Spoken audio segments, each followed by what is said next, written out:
Saudara, leluhur kita, Nusantara, telah meyakini bahwa alam semesta, termasuk manusia, diciptakan, diatur, dan dikendalikan oleh Tuhan Yang Maha Esa, Eso, Aso, Sao, Tunggal, tiada duanya, apalagi tiganya, tiada sekutunya.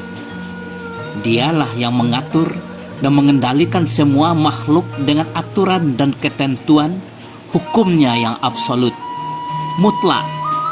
Tiada kekuatan yang mampu mengubahnya, tiada kekuasaan yang bisa merevisinya.